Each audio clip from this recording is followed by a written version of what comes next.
Madame, Monsieur, bonsoir. Vous êtes en direct sur RAL 24 News. Bienvenue dans cette édition spéciale.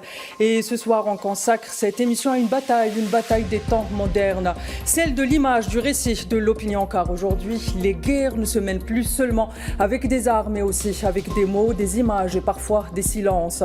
Et dans cette guerre de l'information, certains pays sont régulièrement montrés du doigt, caricaturés, disqualifiés. L'Algérie fait partie de ces cibles médiatiques.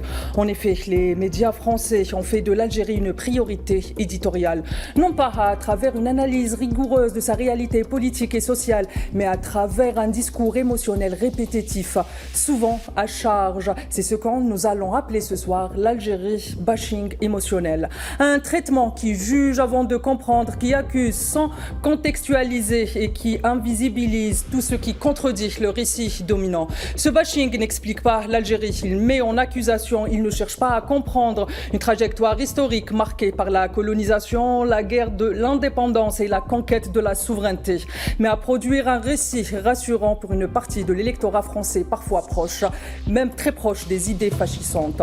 Pourquoi l'Algérie dérange autant les institutions médiatiques françaises? La réponse peut tenir en un seul mot, la souveraineté. Ce soir, nous allons tenter de comprendre. Sommes-nous face à une information critique légitime ou face à une idéologie médiatique héritée du passé colonial, recyclée sous des formes modernes? Qui parle de l'Algérie? Au nom de qui? Avec quels experts et surtout avec quel silence?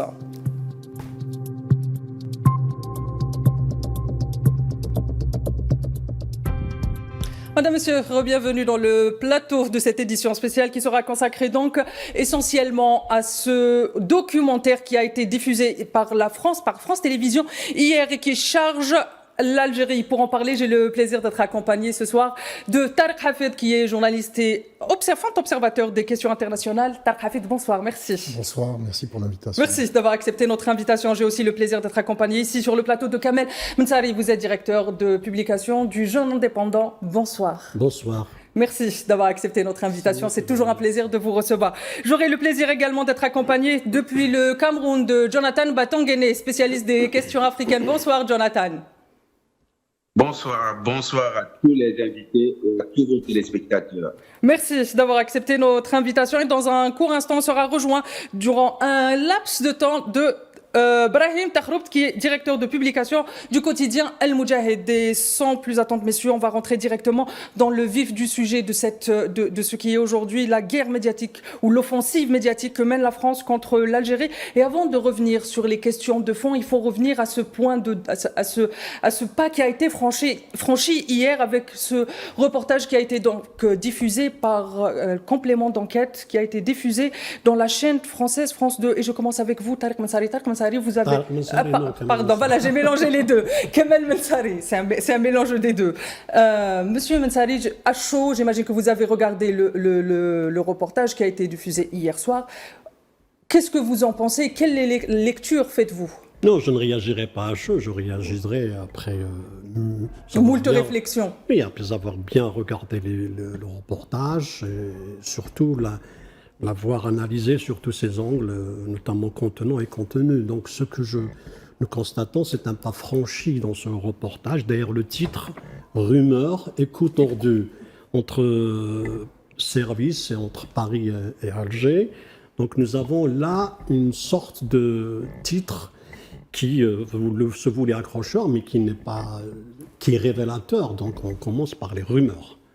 Donc on se base sur des rumeurs et on se base sur des coups tordus, mais quand on voit le reportage, on ne voit pas de coups tordus, si je reprends bien l'expression qu'il utilisait.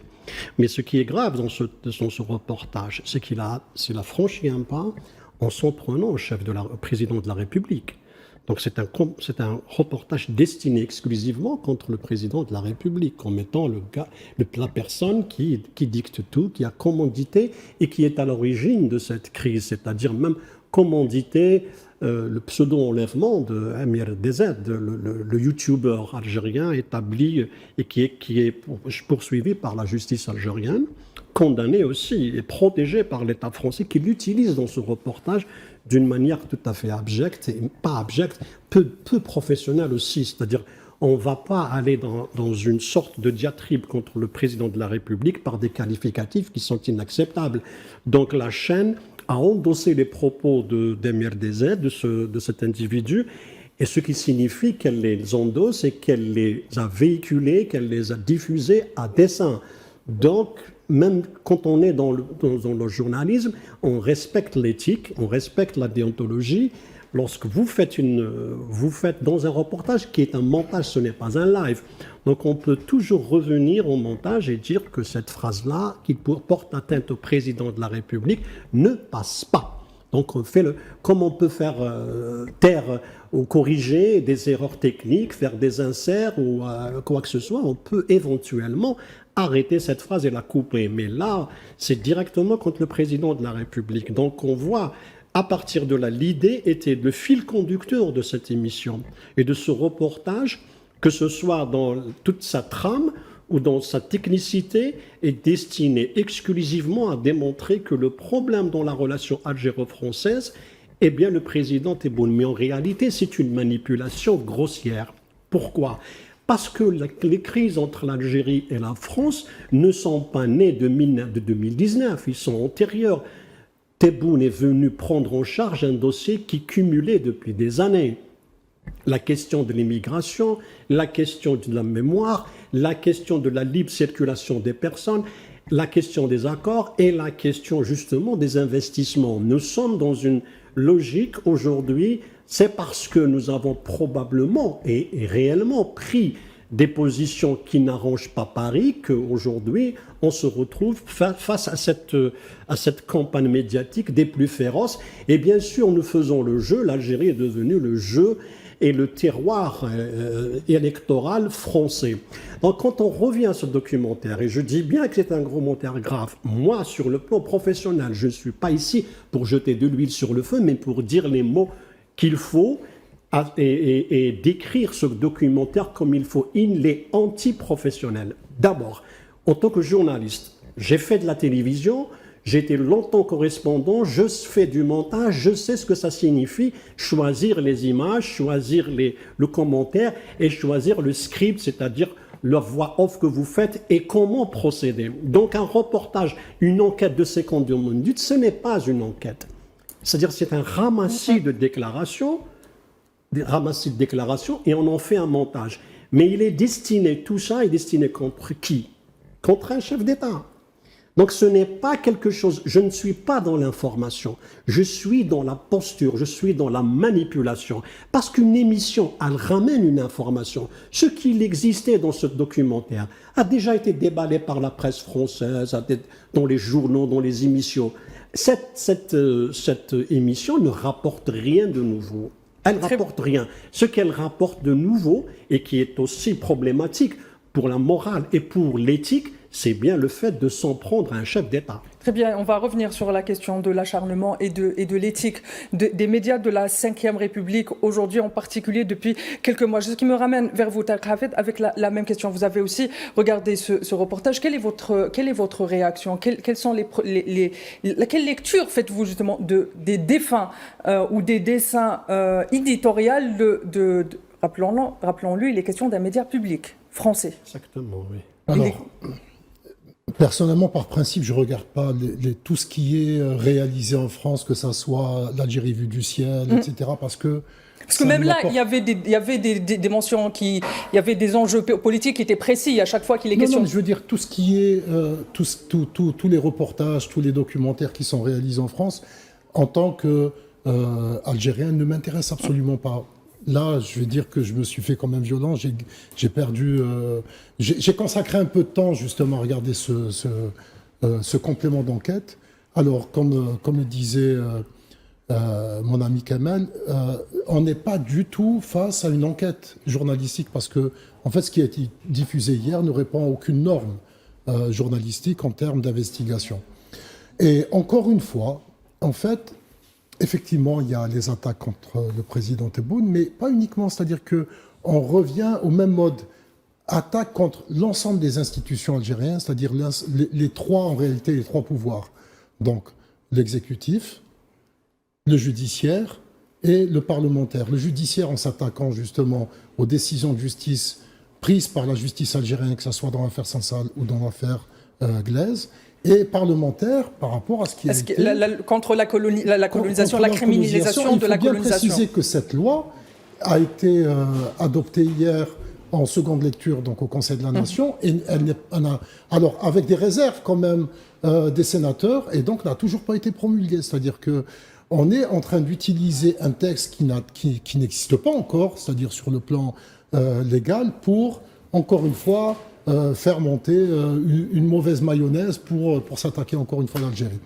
Et là, ce que je voudrais dire, c'est que j'ai quand même décelé des éléments qui peuvent être intéressants dans le sens où on comprend l'idée en réalité. Quand dans ce complément d'enquête, un certain Julien Aubert, donc vice-président des Républicains, a été interviewé, il fait passer un message. Et ce message, c'est quoi ? Nous avons besoin que le souvenir de la guerre d'Algérie reste au vestiaire. C'est de l'histoire ancienne. C'est-à-dire que le message essentiel, en réalité, il est là. Sauf que, je voudrais juste analyser un peu la situation depuis on va dire, le passage générationnel de la classe politique française, de l'élite politique française, de ceux qui étaient présents durant la guerre d'Algérie, donc de la période Chirac à la période des présidents qui ont suivi, donc il y a eu Sarkozy, Hollande et Macron pour deux mandats, et depuis 2019, donc l'arrivée d'une classe politique algérienne qui, elle aussi, n'a pas participé directement à la guerre de libération. Je pense que l'élite politique française a misé sur un élément qu'ils pensaient essentiel pour eux, c'est que avec le passage de la nouvelle génération, on allait couper. On allait oublier. Donc ils ont misé sur l'amnésie. Et ce n'est pas du tout le cas. Jusqu'à aujourd'hui, je peux dire même sur des dizaines de générations après la nôtre, la question de la colonisation algérienne, de l'Algérie par la France, va rester plus que jamais vivace. Et donc, qu'ils prennent leurs responsabilités. C'est ça qui est important. Et là, on se retrouve avec un complément d'enquête qui est, on va dire, limite insultant et qui, encore une fois, je le dis, ne répond à aucune norme de l'enquête journalistique. Très bien, ce qui me ramène à vous, Jonathan Batengene. À la lumière de ce qu'ont dit mes deux invités ici sur le plateau, je rappelle que Monsieur Mansouri a ramené ce documentaire à sa réalité, donc qui est d'attaquer la personne du président de la République. Tariq Hafid nous a également signalé l'importance de la question mémorielle au sein de la classe politique française aujourd'hui, qui estime qu'il est temps d'en finir avec cette question. Jonathan, vous qui connaissez bien l'Afrique, est-ce que vous pensez qu'aujourd'hui il y a un héritage idéologique post-colonial qui est en train d'être mis en place en France? Quand on sait que l'Algérie est aujourd'hui un pays avant-gardiste dans les questions de mémoire, quand on sait les relations de l'Algérie avec l'Afrique et le fait qu'elle défende aussi ces questions de souveraineté, qu'elles soient médiatiques, économiques ou politiques en Afrique, est-ce que ça aussi pourrait être un levier de plus pour les médias français pour s'acharner autant contre l'Algérie, en particulier de l'Algérie nouvelle? Tout à fait. Il y a dans cette guerre médiatique que vous évoquez, et dans le problème de mémoire qu'a évoqué nous ne pouvons pas nous sur Ben et notre année, il y a la volonté de Paris de développer un narratif qui vise à nier le crime qu'a constitué la colonisation, à présenter même que la reconnaissance du crime de colonisation participe d'un ostracisme diplomatique. Quand vous suivez ce documentaire, vous avez un journaliste français qui a de très bonnes connaissances en histoire, M. Apache, sans lui faire de publicité, qui revient sur le drame et les génocides qui ont eu cours en Algérie pendant la colonisation. Il va même rappeler à ses collègues sur le plateau les situations vraiment malheureuses qu'ont vécues les Algériens et qui, dans l'histoire, sont restées dans la mémoire. Et il va présenter cela comme étant des faits qui peuvent justifier une certaine posture des victimes. Mais comme dans la construction des narratifs qui nient le crime de colonisation et qui veulent travestir la position des personnages de l'histoire, la France est en train de construire un narratif qui amène les Français à croire que toute reconnaissance du crime de colonisation est plutôt une offensive contre la dignité de l'État français. Et donc, ils font comme s'il s'agit d'une construction artificielle qui a été fabriquée par les victimes d'hier, des victimes qui historiquement sont localisées, qui historiquement sont prouvées. Et ils font comme si ces victimes-là sont des victimes imaginaires. Nous rentrons dans les narratifs du néocolonialisme, les narratifs de la théorie du noble mensonge, et nous rentrons également dans des luttes contemporaines qui visent à imposer dans le domaine médiatique une vision hégémonique qui est portée par un État qui sait qu'il est en faute sur le plan historique. Donc la France, dans son opération, a procédé à la construction d'un imaginaire sur le rapport à l'Algérie qui est totalement faux. Vous avez cet influenceur, bien ce youtubeur, qui va mettre en scène un enlèvement. Vous-même, quand vous suivez la scène de l'enlèvement, il dit que ça a été commandité par le président algérien. Mais vous vous posez des questions. Quels sont ces amateurs avec lesquels la présidence algérienne aurait pu se mettre en relation? Ce n'est même pas dit d'une relation avec une présidence comme celle de l'Algérie. Donc vous vous rendez compte que la légèreté des faits allégués participe de la fabrication de l'opinion à partir de faits qui ont été construits sur l'imaginaire de quelques individus peu sérieux. On prend ce youtubeur qui s'est discrédité totalement. C'est Ami Désert, il s'est discrédité. Moi, je ne le connaissais pas, mais à partir de là, j'ai compris que ce n'est pas quelqu'un de très sérieux. Parce qu'il dit qu'il a été enlevé par des services proches des services de renseignement algériens. Et il dit que quand ils ont vu son nom, Ami Désert, ils ont eu peur. J'ai l'impression qu'ils pensent que les services de renseignement, c'est une simple unité de blagueurs au quartier qui peut se réunir et venir simuler un enlèvement. Donc, quand vous avez de tels faits qui sont utilisés dans le documentaire, vous vous posez une question. Est-ce que ceux qui l'ont réalisé l'ont véritablement réalisé avec le sérieux qu'on doit mettre dans ce type d'émission? Mais ça participe aussi de la déception de Paris, parce que depuis 2024, Alger a vraiment tordu le cou à Paris avec des décisions fortes. Vous avez la cessation des opérations bancaires à titre commercial entre Alger et Paris. C'est venu réduire considérablement la prégnance de la France en tant que fournisseur sur l'Algérie. Vous avez la France qui avait son marché du blé et réussissait à écouler 50% de sa production hors Union européenne en Algérie. Ça représente 5 millions de tonnes de blé. Désormais, on vous dit que c'est 90% de cette production qui n'est plus écoulée sur le marché algérien. Donc, la France, avec son blé, cherche preneur. Toutes ces décisions qui ont été prises par Alger ont contribué à affaiblir commercialement la France au niveau international. Et pour prendre sa revanche, Paris utilise des coups de fourré, comme cette émission, malheureusement, qui a été très mal réalisée, je regrette. J'ai beaucoup de respect pour les employés de cette chaîne, mais l'émission a été très mal réalisée. Ça a été un raté, c'est un véritable fiasco. L'objectif qui aurait dû être atteint ne l'a pas été. C'est plutôt un discrédit qui a été essuyé par ce média qui participe de la politique étrangère.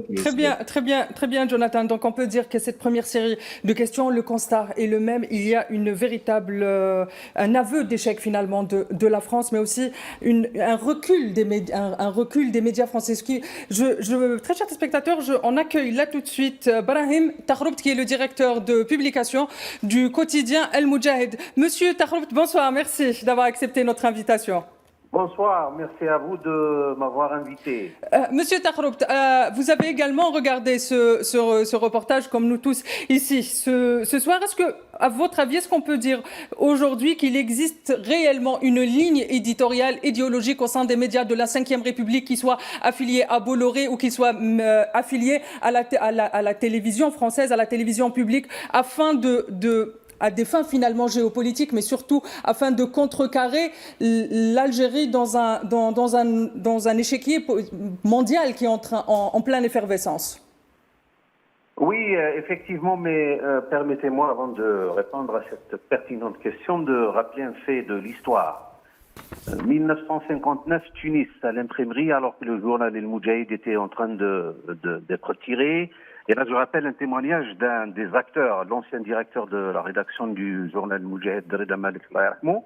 Il était à l'imprimerie au moment du tirage du journal. Il dit, et il rappelle ce fait historique, il a vu une phrase dans le journal où c'était écrit « Le peuple français, un peuple dépravé, aux mœurs dissolues » et ainsi de suite. Et alors, qu'a décidé le staff qui était présent à Tunis? Ils ont décidé de suspendre le journal El Moudjahid, d'enlever la phrase et de faire un autre tirage.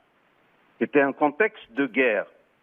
Les décideurs, les responsables du journal algérien auraient pu laisser passer la phrase. Et puis c'est justifiable puisque c'était la guerre. Mais non, ils ont supprimé la phrase. C'est pour dire que nous n'avons pas de problème avec le peuple français. Nous avons affaire au colonialisme français. La distinction est très très claire.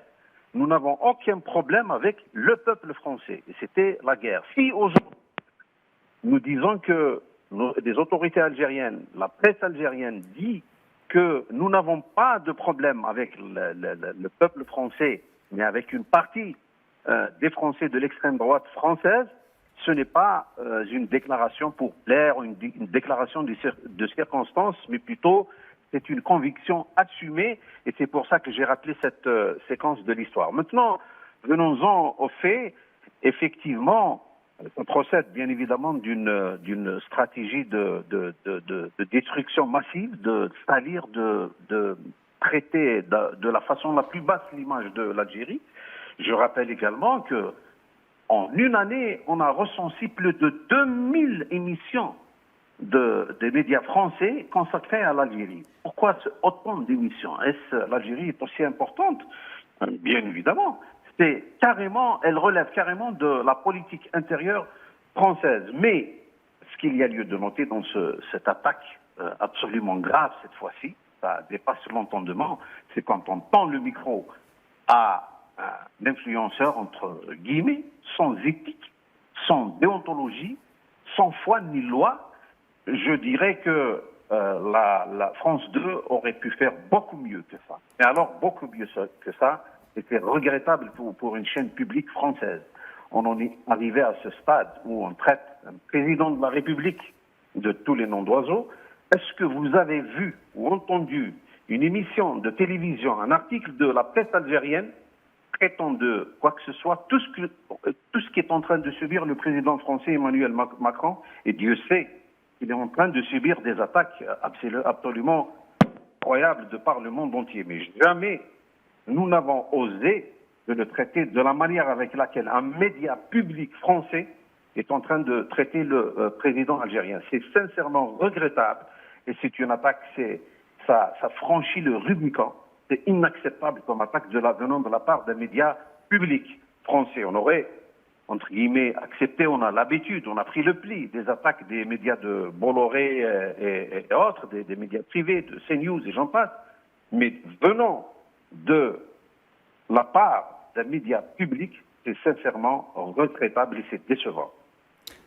Très bien, monsieur Tahroub. Ici sur le plateau, j'ai monsieur Kamel Mensari qui veut réagir. Juste brièvement, s'il vous plaît, monsieur Mensari. C'est-à-dire, la question, ici en Algérie, c'est vrai qu'on n'a jamais attaqué le président. La déontologie est importante dans la presse nationale. Oui, parce que lorsque Bruno Retailleau s'était à mener une campagne de diatribe contre l'Algérie, les Algériens et la presse ne répondaient qu'à Retailleau, ne répondaient pas, ne touchaient pas Macron.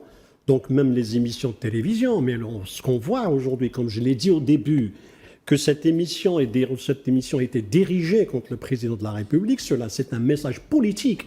Et en plus le fait que lorsqu'on voit ce qui a été divulgué ou ça a été propagé dans l'émission, on voit que ce sont des commentaires.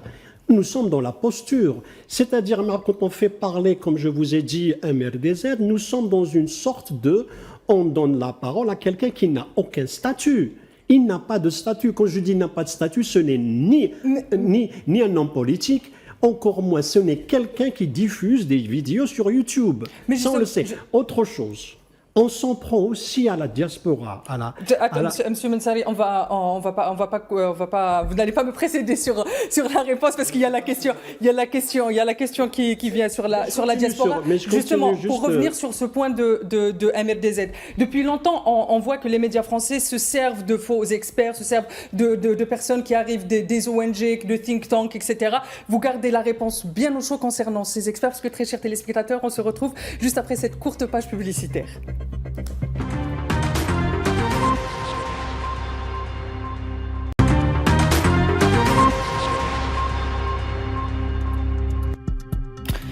Très chers téléspectateurs, bienvenue dans le plateau de cette émission consacrée donc à ce reportage de complément d'enquête qui est passé hier soir sur France Télévisions, et on essaye ce soir de décrypter donc cette façon que les médias français ont de traiter le sujet entre parenthèses algérien, que ce soit concernant son président, concernant sa politique extérieure, concernant aussi la diaspora algérienne. Et M. Mensari avait commencé à en parler. Je reviens vers vous, M. Mensari, vous avez commencé à parler de la diaspora, mais avant de parler de la diaspora, revenons à ce témoignage que ce reportage a mis en place. Il s'agit là de celui qui est nommé J'ai oublié, MRDZ. Donc, on le voit depuis plusieurs années. Donc, les médias français se servent de personnes appartenant à des ONG, appartenant à des think tanks, comme étant des experts de politique, etc.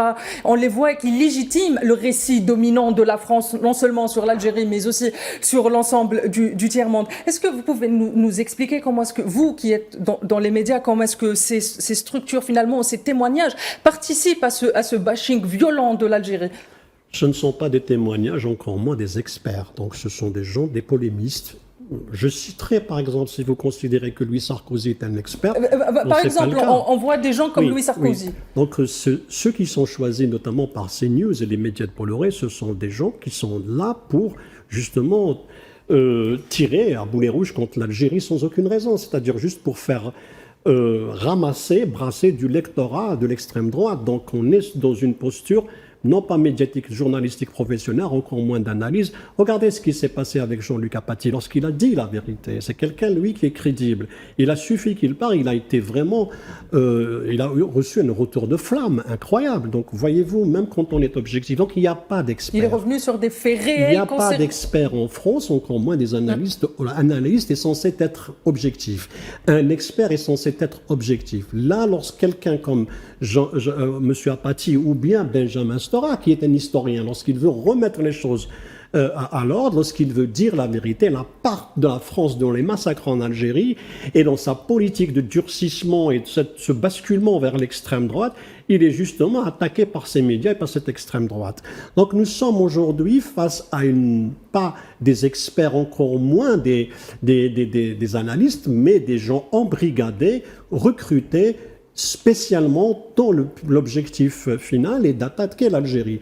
Nous sommes dans cette réalité qui est malheureusement nuit aux relations. En France, lorsque j'entendais hier M. Romaté, l'ambassadeur de France en Algérie, dans le reportage, il essayait tant bien que mal de faire passer le message qu'il faut revenir. Il a essayé d'être pondéré, d'être mesuré dans ses propos, et en même temps, vous voyez, imaginez quelqu'un de pondéré, on lui oppose un émir des aides, un influenceur vraiment qui ne sait même pas la portée, qui n'a même pas une culture d'État, et qui est aussi accompagné d'un avocat qui accuse directement les plus hautes autorités du pays d'être derrière son enlèvement. Et vous voyez votre invité de Cameroun, M. Jonathan, lui-même doute de la véracité de cette version. Pour lui, il trouve ça farfelu et impossible qu'un État pourrait s'amuser à orchestrer un tel enlèvement aussi facile et aussi bâclé. Voyez-vous, donc c'est un travail d'amateur. Donc lui-même, M. Jonathan, qui n'est même pas algérien, encore moins français, c'est quelqu'un de neutre, il voit que ce que nous avons entendu, ce que nous avons vu, était de la manipulation. Donc c'est pour cela que je dis qu'il ne s'agit pas d'experts ni d'analystes, encore moins de gens qui sont là pour apaiser la tension, comme le font beaucoup, Ségolène Royal, De Villepin, Benjamin Stora, ils sont nombreux, les gens de Mediapart, quand même médias sérieux. On voit qu'est-ce qu'on nous propose, qu'est-ce qu'on nous oppose, des gens qui n'ont aucun niveau et qui... Moi, je suis stupéfait par la médiocrité ambiante au sein des médias français. Pascal Praud, par exemple, c'est quoi ça? Je n'ai jamais vu tomber aussi bas juste pour tirer sur l'islam, l'immigré et l'Algérien. C'est vraiment de la folie. Justement, Tarek Hafed, qu'est-ce que ça nous dit aujourd'hui, cette image des médias, les médias français? On le sait, et M. Mensari vient de faire un exposé réel de la situation. Qu'est-ce que ça nous dit sur l'état de la politique en France? Parce qu'il faut le dire que l'Algérie est un sujet clivant en France. Il a parlé de M. Apathy qui tend à revenir sur ces crimes coloniaux que la France se donne tant de mal à cacher. Il a parlé de Mme Ségolène Royal aussi au sein de la gauche aussi. Même la gauche n'est pas complètement unanime sur la question. Qu'est-ce qui fait aujourd'hui qu'au sein des médias, on veuille à tout prix salir l'image de l'Algérie, à tout prix salir l'image de l'Algérie, et en même temps, au sein même de la politique française, on n'arrive pas à adopter une ligne politique claire? Pourquoi l'Algérie dérange aujourd'hui tant en France? L'Algérie fait vendre. C'est-à-dire que le programme d'hier... c'est de l'audimat assuré. Oui, c'est surtout de la publicité qui a été vendue. Donc le fait de l'annoncer avant, donc l'Algérie fait vendre, et donc dans les médias, et deuxièmement, sur le plan politique, il y a effectivement des retours, on va dire, sur investissement. On l'a vu avec Retailleau. D'ailleurs, c'est bien dit dans ce documentaire. À quelques mois. C'est-à-dire, c'est quelqu'un qui était totalement inconnu. Le fait d'avoir pris le ministère de l'Intérieur et d'avoir attaqué l'Algérie, l'islam, l'immigration, etc. Donc, il est monté dans les sondages. Mais je voudrais revenir brièvement sur la séquence Bourhox. Premièrement, ce personnage est décrit comme étant un réfugié politique, donc quelqu'un qui a fui l'Algérie, etc. Mais en même temps, il est décrit comme étant un délinquant. C'est-à-dire que dans ce documentaire, on a pris un délinquant et on lui a offert une tribune. Donc ce qui est quand même assez grave. Et délinquant, c'est-à-dire preuve à l'appui avec tout ce qu'il a dit. D'accord. Et deuxièmement, dans ce même documentaire... pour ça que je disais tout à l'heure qu'il a foulé... Il n'y a aucune norme journalistique, aucune norme sur le plan de l'investigation, et il a foulé du pied donc le principe de présomption d'innocence. Donc, à aucun moment, on dit que les personnes qui ont été donc interpellées sont des présumés sont réellement impliqués dans ce pseudo-kidnapping. Et je voudrais rappeler un événement important. En 2008, les autorités algériennes ont interpellé et arrêté un diplomate algérien qui avait été accusé, à l'époque, d'avoir assassiné Alim Sileh, donc, qui était membre du FFS. Il est resté 1 année en prison. D'accord. Et finalement, il a été innocenté. Et là, j'ai l'impression qu'on se retrouve dans la même situation. Et je suis persuadé que dans quelques temps, ces mêmes personnes, on va dire non, finalement, tout ce qui a été balancé par ce délinquant est finalement faux et c'est une grande manipulation, une grande machination. Très bien. Je viens vers vous, Monsieur Tahroub. Vous êtes encore là? Allô? Allô, je vous entends. Très bien, Monsieur Tahroub.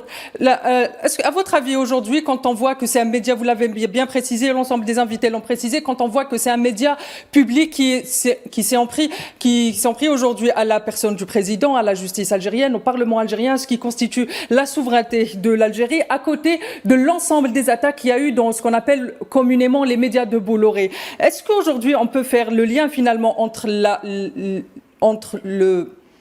on va lâcher les mots, entre la Ve République et l'extrême droite? Est-ce qu'on est en train d'assister, on le voit en ce qui concerne le génocide arasé, est-ce qu'il y a un certain mercantilisme des politiques de la Ve République, peut-être même des médias, avec l'extrême droite française?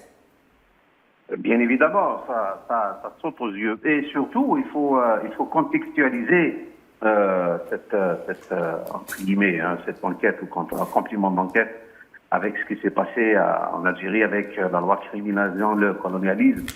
Ça a en quelque sorte c'est une réplique à cette loi, mais que l'Algérie a pris en toute souveraineté, et c'est une logique historique après une très longue vie coloniale. Donc on voit cette réaction un peu d'affolement. D'ailleurs, c'est ce qui ressort, c'est vraiment l'affolement vu la qualité médiocre du sujet traité. Parce que réduire la relation française à l'offrir comme ça sur un plateau à un influenceur, je crois qu'elle mérite beaucoup plus. Et il y a carrément une inconscience par rapport à l'épaisseur de cette offre. Quoi qu'on dise, c'est de l'amateurisme, et c'est regrettable encore une fois pour une chaîne publique française. Mais aussi, effectivement, il y a l'approche de l'élection présidentielle française. C'est un avant-goût de ce qui va se passer. Ce sera le bashing anti-algérien. Ce sera qui le plus va taper sur l'Algérie parce que bien ça rapporte, parce que ça donne de l'audimat, mais aussi sur le plan politique, notamment pour l'extrême droite, elle ne vit et ne respire que de ça. C'est qui va taper le plus, le mieux sur l'Algérie. Apparemment, sur le plan électoral, ça rapporte. Donc, c'est un avant-goût de ce qui va se passer. Ça va aller crescendo. C'est encore une fois regrettable. Et quand ça vient d'un média public, je veux dire qu'il y a des complicités partout pour salir, pour attaquer, pour donner le plus mauvais visage de l'Algérie. Donc, il faut diffamer, attaquer, diffamer, mais il en restera toujours quelque chose parce que l'Algérie, elle est en train d'avancer à son rythme. L'Algérie, dans quelques jours, va inaugurer son train, et un train qui va aller très loin. Voilà. Très bien, merci. Merci Brahim Takhroubt. Ce qui me ramène à vous, Monsieur Mensari, vous avez commencé à en parler justement, on l'a vu lors de ce reportage, il y a un autre axe de l'Algérie qui a été fortement attaqué. Ce n'est pas la première fois qu'on s'en prend à cette catégorie. Il s'agit de la diaspora ou des binationaux. Hier, le constat était là. On a l'impression que finalement, il était question d'acculer plus que jamais la diaspora algérienne. À votre avis, pourquoi est-ce qu'aujourd'hui la diaspora algérienne est la cible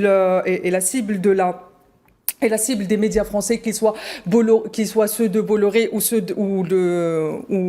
des médias publics, et le fait que ce soit un média public, qu'est-ce que ça nous dit justement sur les lois de la République et sur cette devise tant défendue par la France? Oui, je commencerai par dire que, justement, on est en train de jeter de la suspicion sur ça, la communauté algérienne ou bien les binationaux.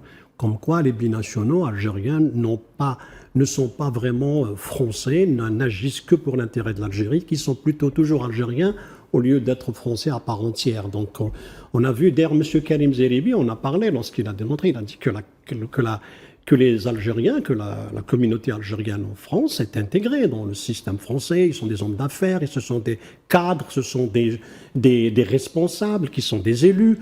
Ils sont en train d'agir pour la France. Mais qu'est-ce qu'on est en train de faire à travers ça? Et ça rejoint déjà ce qui a été dit sur cette diaspora par les médias privés. Là, nous sommes dans le public, donc c'est un discours officiel. Parce que cette enquête a été endossé, a été visionné en haut lieu. Donc ça ne s'est pas arrêté au niveau du rédacteur en chef, ni du directeur de la rédaction, encore moins du directeur de la chaîne. C'est un média public. Donc c'est une enquête qui est partie loin.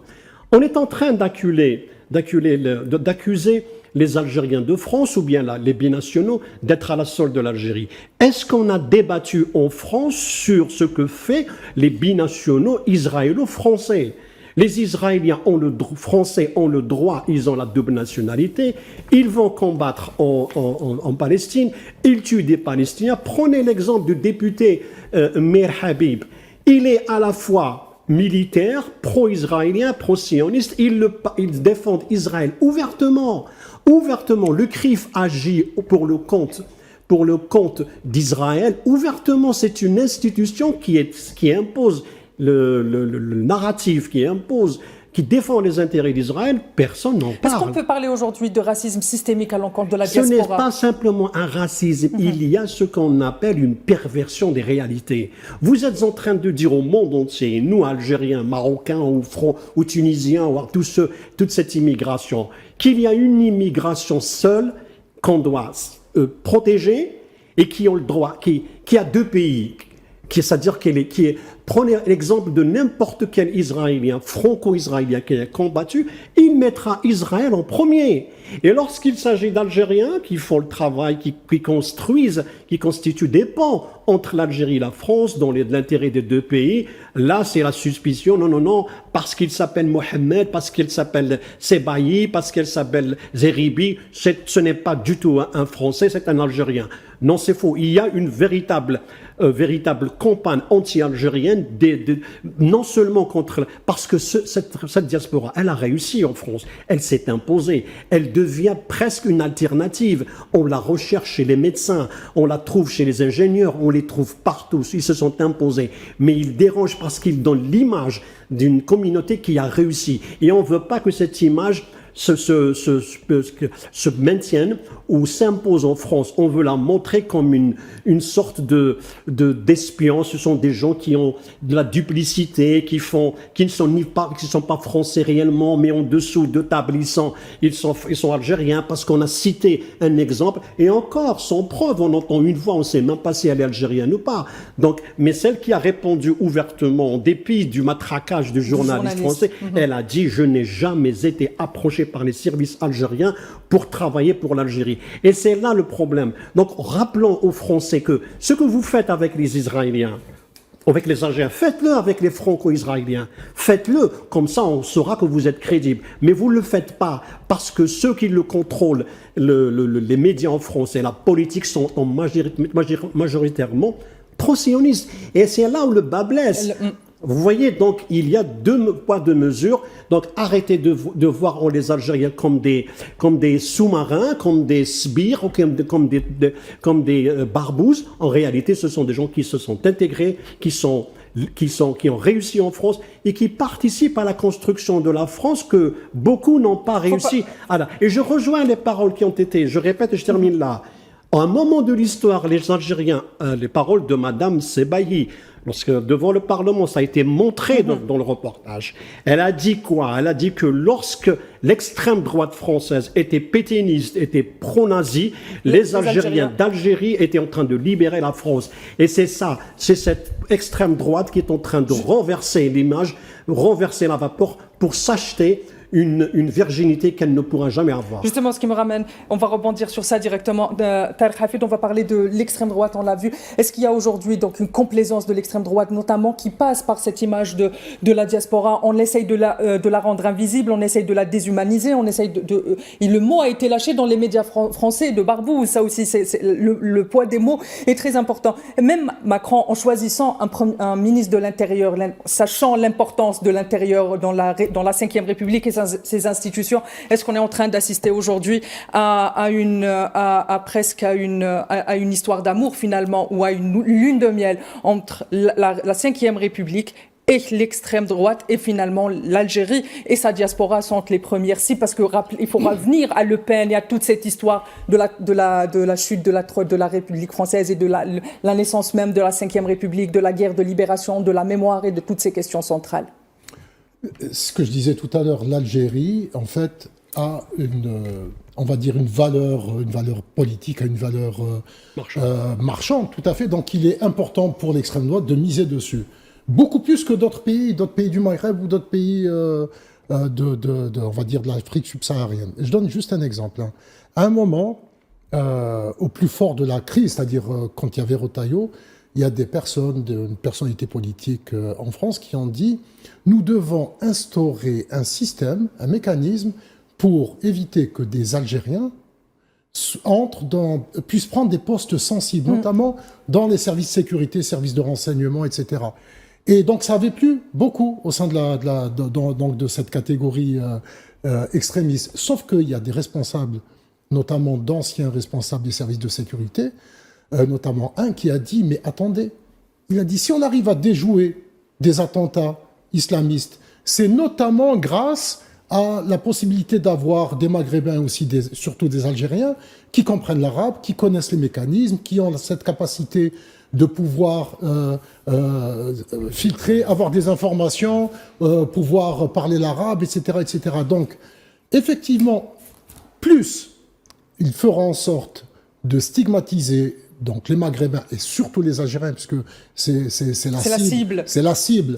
Plus ils vont se retrouver dans des difficultés. Et moi, vraiment, je vais être honnête.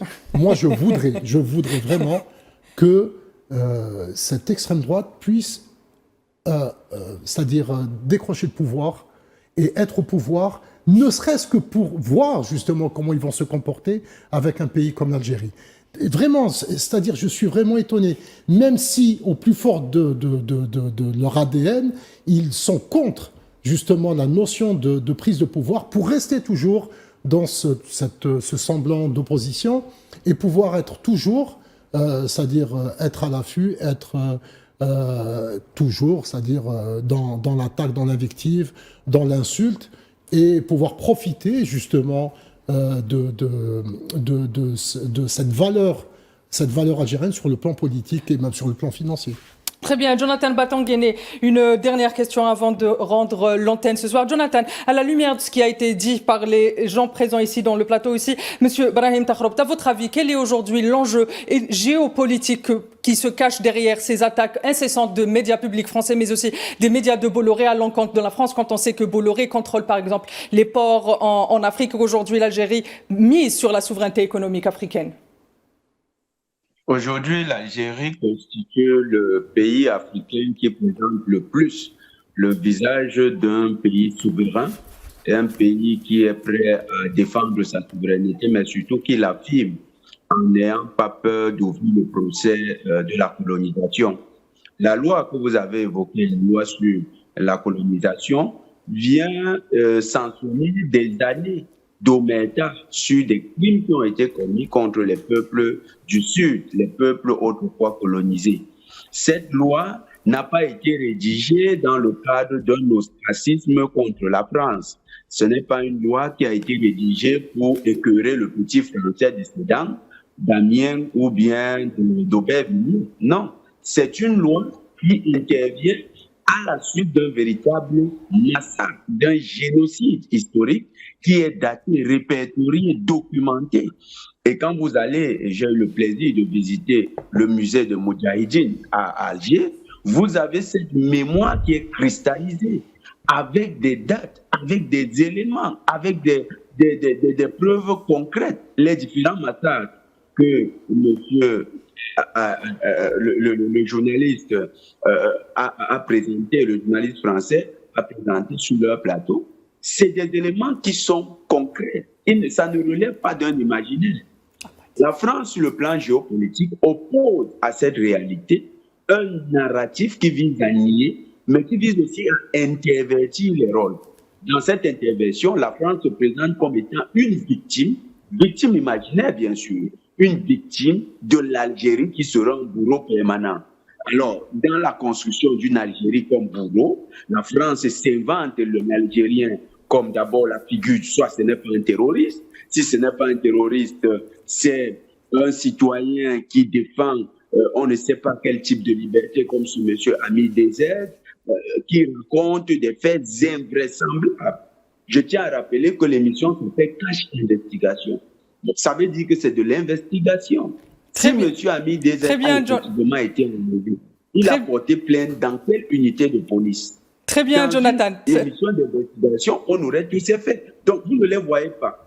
On est dans la construction d'un narratif, on joue sur les émotions des téléspectateurs, on construit une réalité victimienne d'une France qui serait... Très bien, Jonathan. Très bien. Jonathan, on arrive malheureusement à la fin du temps imparti à cette émission. Je rappelle que vous êtes journaliste aussi, expert des questions africaines. Vous m'avez rejoint depuis le Cameroun. Merci, Jonathan. Merci d'avoir accepté mon invitation. J'ai eu également le plaisir d'avoir été accompagné par monsieur Kamel Mensari, directeur de publication du Jeune Indépendant ici, brillant journaliste et observateur des questions internationales. Merci de m'avoir accompagné. J'ai aussi l'honneur et le plaisir d'avoir été accompagné d'un autre brillant journaliste algérien, Tarek Hafid. Vous êtes très brillant et vous êtes aussi un fin observateur des questions internationales et des rapports Nord-Sud. J'ai aussi le plaisir d'avoir été accompagné de Brahim Takhrobt, un autre brillant journaliste algérien et qui est aussi directeur de publication du journal El Moudjahid. Quant à vous, très chers téléspectateurs, je vous donne rendez-vous prochainement et d'ici là, n'oubliez pas, prenez soin de vous.